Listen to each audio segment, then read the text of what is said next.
In a world where everyone is constantly broadcasting their thoughts, feelings, and every move, silence has become the most underestimated weapon. We live in an era where oversharing is the new religion, where validation is currency, and being liked has somehow replaced being respected. But beneath this noisy surface, something ancient still holds true. The most dangerous minds are not the loudest. They are the ones watching quietly, calculating, withholding. In an age where information is abundant and often cheap, what you choose not to say carries more weight than anything you could scream into the void. Modern society rewards noise. Algorithms amplify the loudest voices. Meetings are filled with those who talk the most, and leaders are expected to explain, confess, and perform. But history? History remembers the ones who struck once, with precision, after being silent long enough to understand the entire battlefield.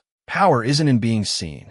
It's in being felt without needing to show your hand. Influence doesn't come from transparency. It comes from mystery, restraint, and the cold patience of someone who knows that timing is more powerful than attention. So if you want to rise above the noise, don't add to it. Forget applause. Forget the urge to be understood. Think like a weapon, silent, sharp, and never where they expect you to be. Machiavelli didn't worship honesty. He studied power. While other thinkers wrote about how the world should be, Niccolò Machiavelli wrote about how the world is raw, unforgiving, and ruled by those who understand control better than conscience. He wasn't concerned with virtue, signaling, or moral purity. He was obsessed with influence, survival, and the psychology of command. His most infamous line, "It is much safer to be feared than loved, when one of the two must be lacking," wasn't a villain's boast. It was a strategist's conclusion, drawn from watching the rise and fall of rulers, the collapse of republics, and the theater of human ambition.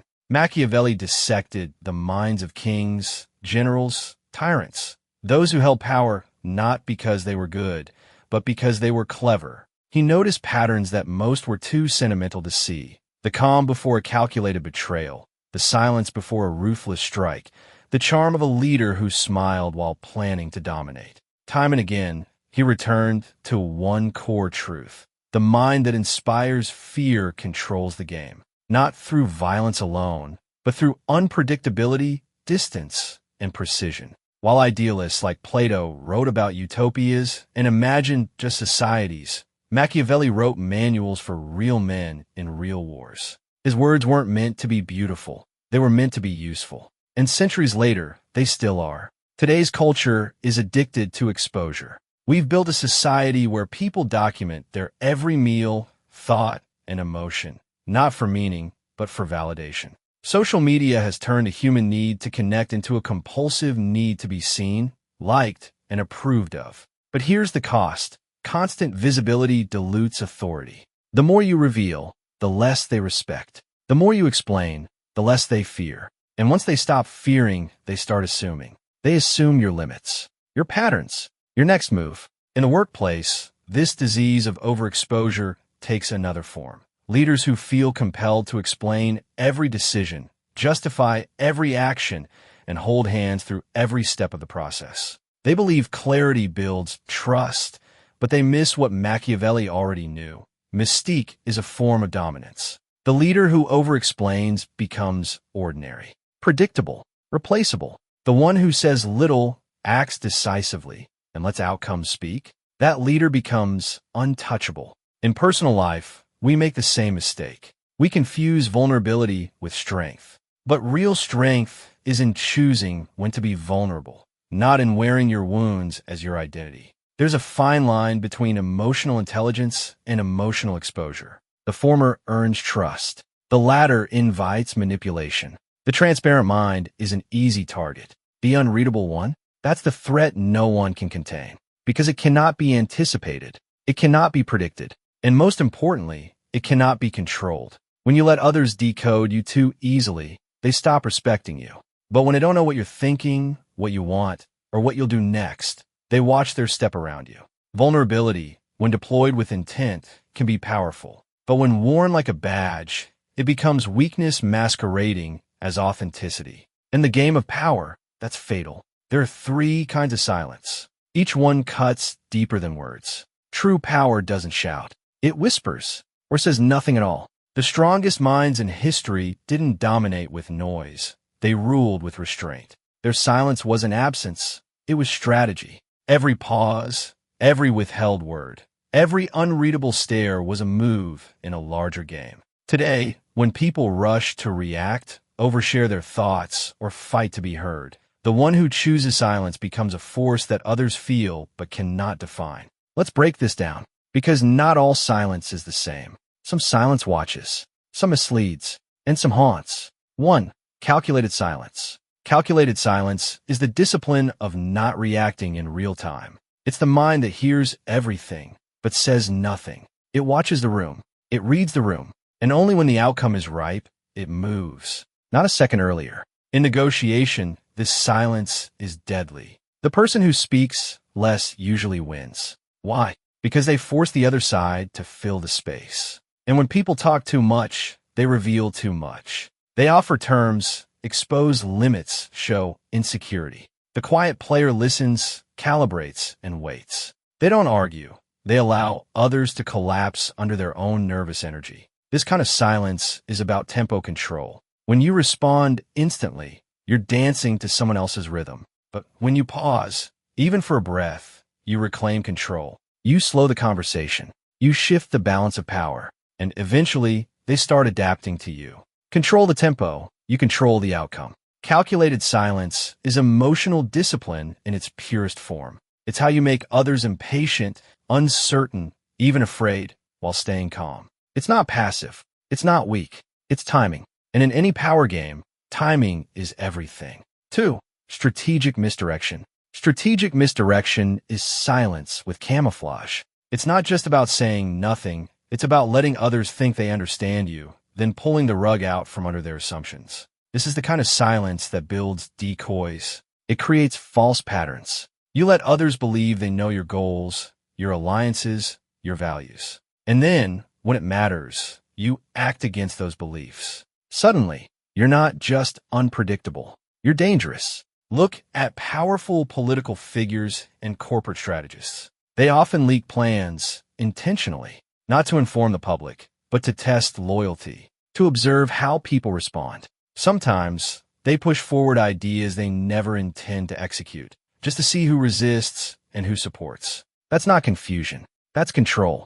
To become feared, let others believe they know you, then act against that belief. This kind of silence uses assumption as a weapon. It doesn't just withhold truth, it distorts expectation. And when you distort expectation, you create chaos in your enemies. Because what they think they understand becomes a trap. They walk into it confidently, and you're already 3 moves ahead. In relationships, too, this shows up. People expect consistency, predictability.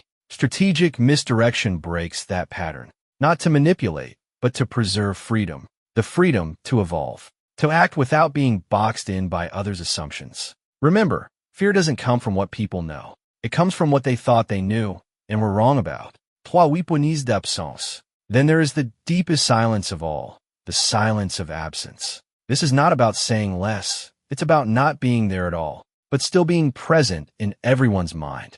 Weaponized absence is power through withdrawal. It's when your silence becomes your presence. You say nothing, do nothing, but others feel your weight in every room. They talk about you more than to you. They guess your intentions. They debate your motives. They wonder when, or if, you'll return. This is used by powerful leaders after a major decision. Instead of explaining or defending, they disappear. Not as retreat, but as message. Their absence forces others to fill in the blanks. And what people imagine is always more powerful than what you could say. Mystery is louder than explanation. A missing piece haunts more than 1,000 words. Artists use this too. Scarcity builds desire. The celebrity who disappears from public view suddenly becomes more valuable. The writer who publishes once a year, their work becomes an event. The brand that says nothing during a scandal, they let speculation do what a press release never could.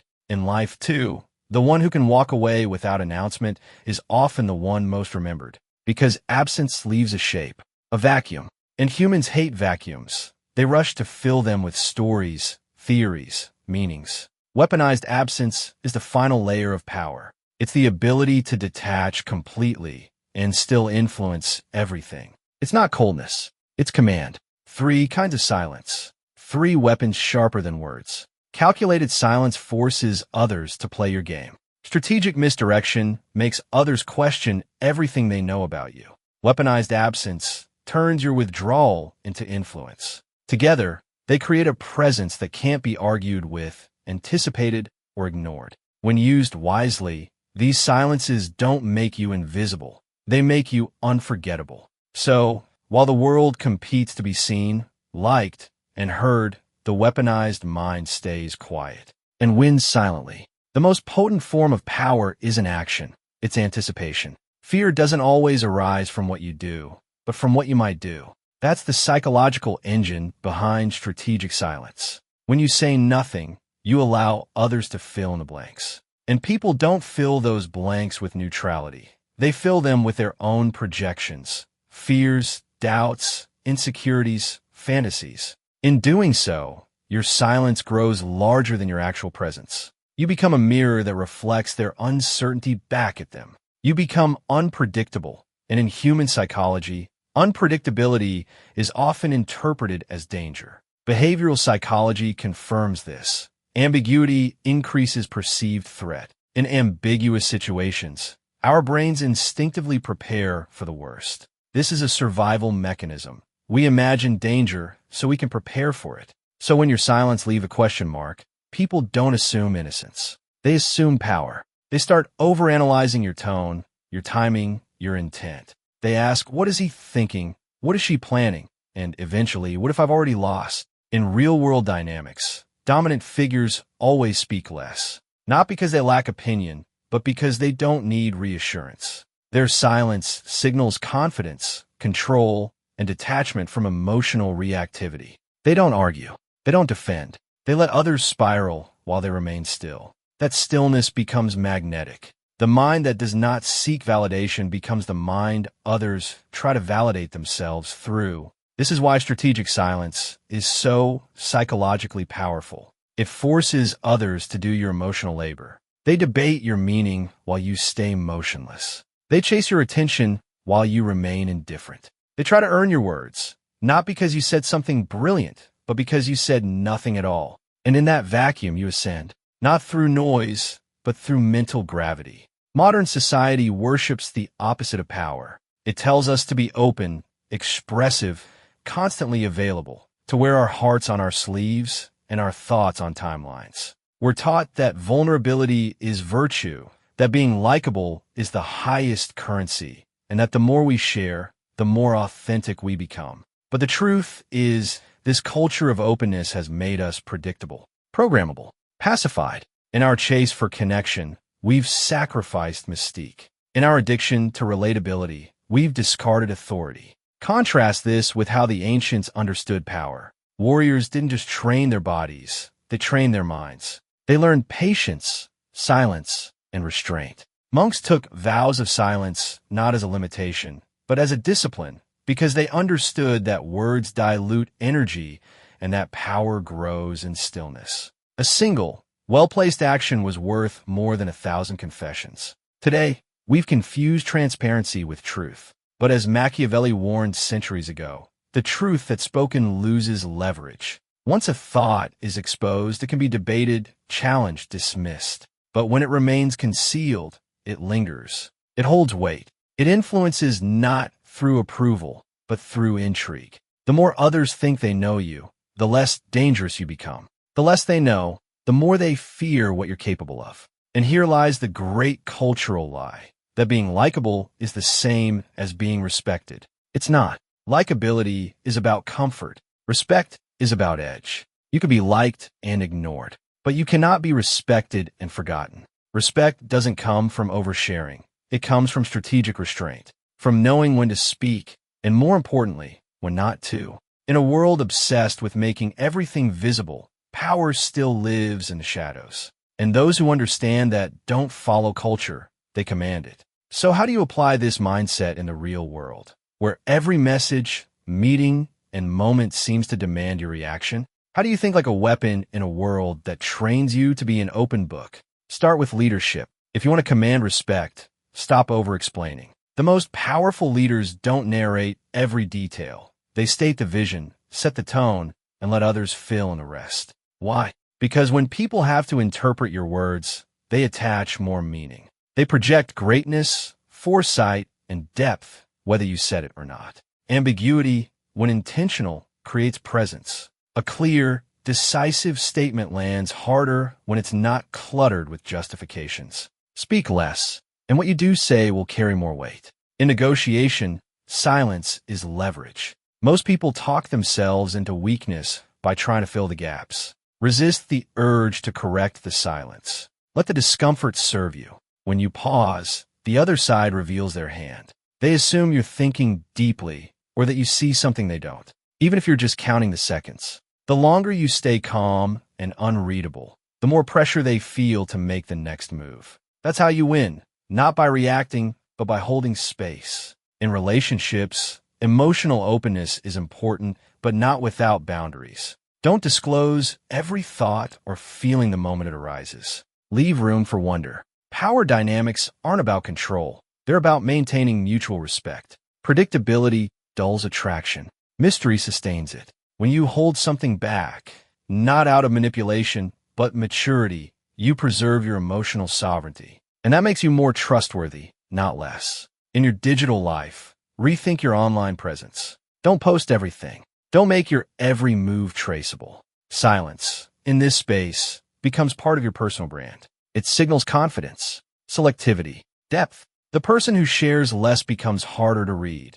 and in turn, more intriguing. You don't need to vanish, but you do need to curate. In a world of noise, the quietest profile becomes the most powerful presence. Ultimately, strategic silence isn't about doing less. It's about doing only what matters. It's the discipline of self-restraint in an age of emotional chaos. The ability to choose stillness in moments that demand reaction. The power to be feared, not because of what you've done, but because no one knows what you might do next. That's how weapons think. Quietly, sharply, precisely. We live in an age where everyone is screaming for attention. On stages, in meetings, in comment sections. Voices clash, opinions compete, and the loudest often win the moment. But not the war. Because the most dangerous man in the room isn't the one talking the most. It's the one sitting quietly, watching, calculating, uninterested in applause, unmoved by validation. His silence isn't empty, it's loaded. And everyone feels it, even if they can't explain why. In a culture obsessed with clarity, we've forgotten that clarity itself is often an illusion. When you explain yourself too much, you give others the blueprint to dismantle your thinking. When you reveal everything, they stop listening. But when you hold something back, when you leave the room unsure, the conversation open-ended, the motive unspoken, that's when you own the space. The weapon doesn't announce itself. It doesn't scream for attention. It doesn't argue its value. It simply exists and is feared for it, not because of what it shows, but because of what it doesn't. The most powerful minds in history weren't the ones constantly speaking their truth. They were the ones who chose their moments with surgical precision. One glance, one move, and everything shifted. So here's the truth. If you want to win, stop explaining. Start designing your silence. Not to run from the world, but to master it. Not to be mysterious for the sake of ego, but to preserve your power. In a time when everyone is broadcasting, your quiet will thunder. Your restraint will echo. And your presence, calm, unreadable, deliberate, will do what words never can. Command fear. Because the mind that doesn't need to be seen is the one they'll never stop watching.